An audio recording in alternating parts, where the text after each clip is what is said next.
Happy Monday, guys. Monday. So for some people, it's Motivational Monday. For some people, it's Mindful Monday. But if you're with Say That channel, you know that today is another motivation. Monday Rundown. That's right. Really excited to be with you guys on a Monday Rundown, as it is the day that we get to talk about all the things that Winston and I don't get to talk about on our Wednesday shows. You guys bring us the topics and we chat about it and then learn from other content creators, other thought leaders about the topic, and then we all learn together. It's a lot of fun. Absolutely. Guys, let's jump into today's topic. How do we know what's really on our mind?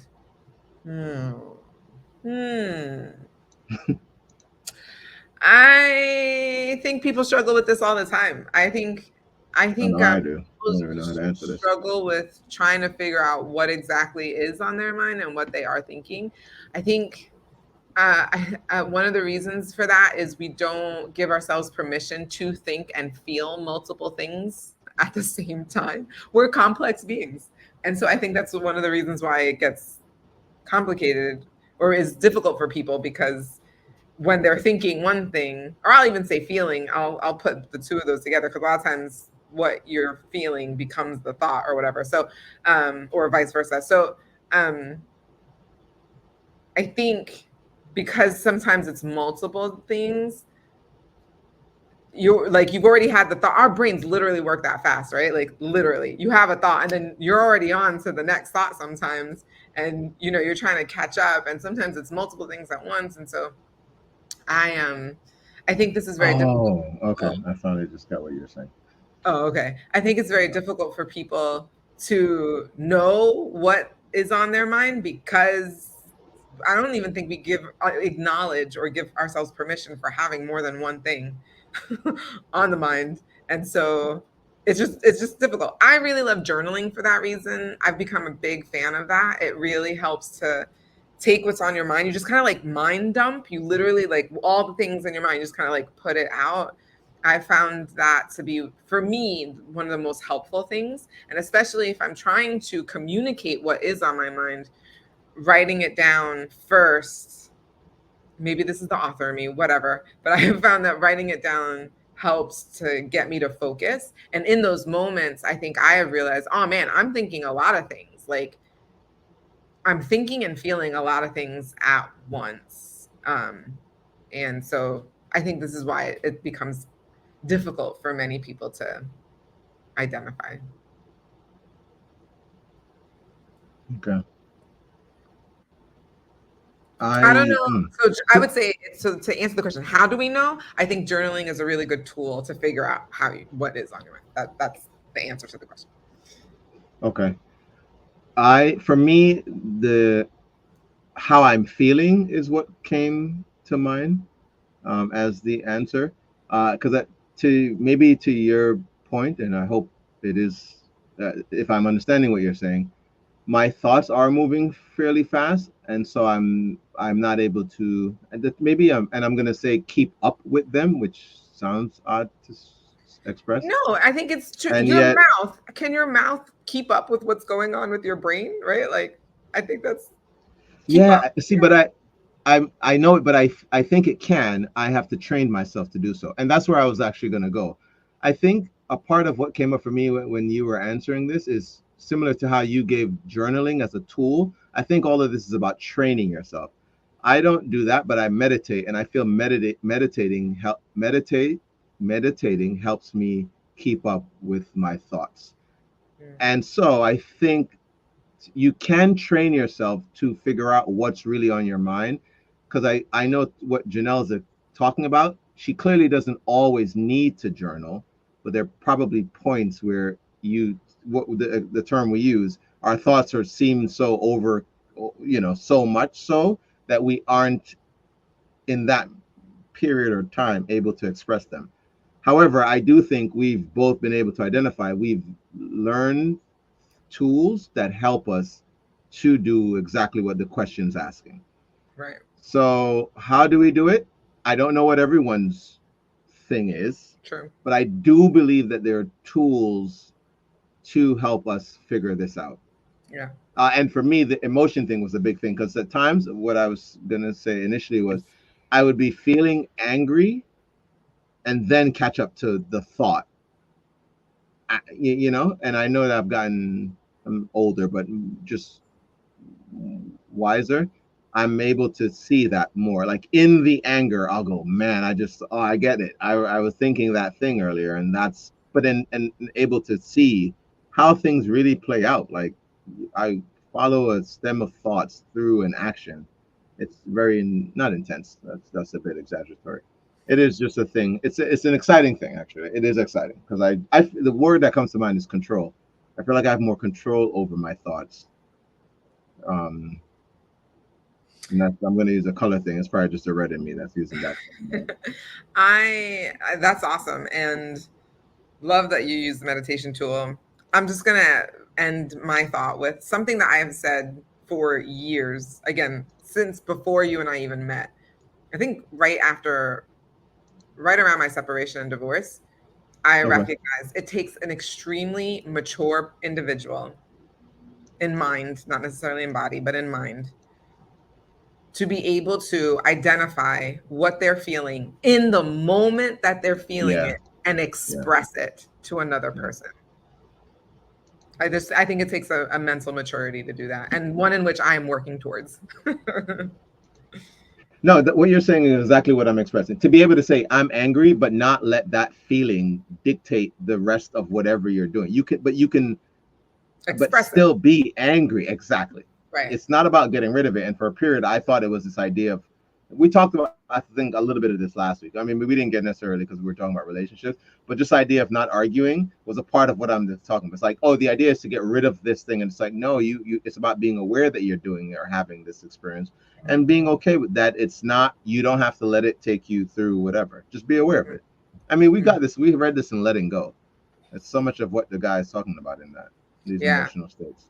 Shout out to that book. If you haven't read it yet, please do. That's you know what? I haven't done that one this year. Let me get on. Actually, I'm in another book now, so I'll wait. But I will get on that afterwards. Awesome. I'm in the Alchemist right now. Shantaram. And I'm in The Alchemist. These are two books that each of us have recommended for the other, and so we're doing the thing. Yeah. All right. Well, so what we got today? We've got one of our favorite folks. You guys know them and love them probably much as we do. We've got the School of Life back to teach us some things. They're going to help us figure out how we can figure out what's on our minds. Let's do it. In order to find out what's really on your mind, we suggest one of the great exercises of modern psychology, what is known as a sentence completion test. The test involves looking at a series of unfinished sentences or sentence stubs and completing them as fast as possible, letting whatever first comes into one's mind to rise to the surface, thereby giving one a chance to discover what one deep down unconsciously really feels, fears, wants, regrets, or are cross about. We're going to flash up some of these sentences on the screen in a second. As they show up, look at them for an instant, and then say the very first thing that comes into the mind, however shocking, direct, or emotional it happens to be.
Now you're done, reflect on what ways your answers might be slightly different to what you would ordinarily have understood about yourself.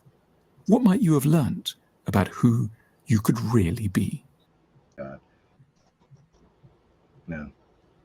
If you got emotional halfway through that, please let us know in the comments. Oh yeah, that was so good.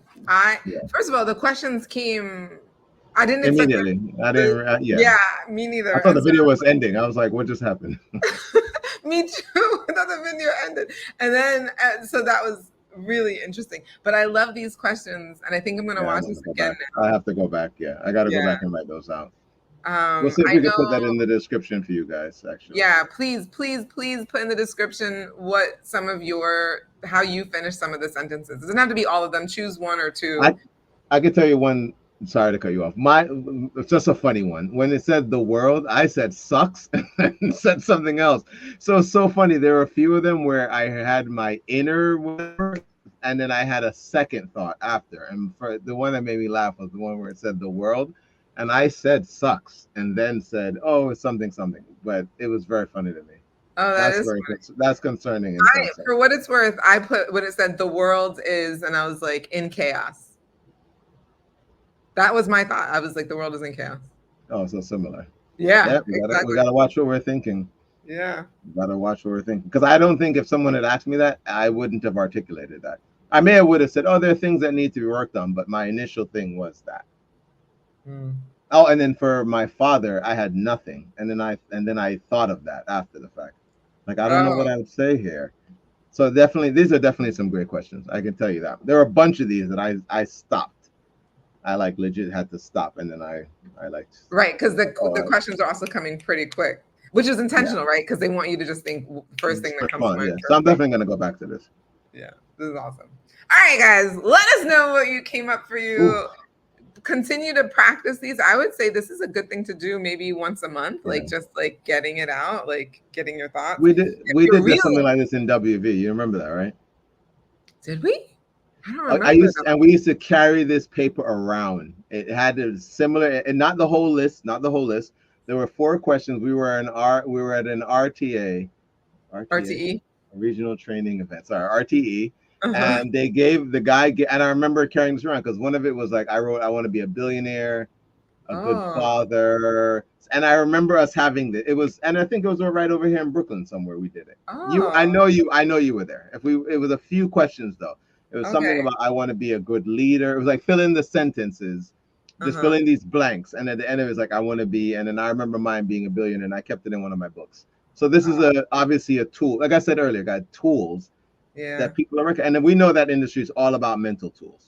Yeah. I mean, network marketing is a huge industry about becoming very aware of yourself, limiting beliefs, all these things about your mind. So I could see them implementing something like that.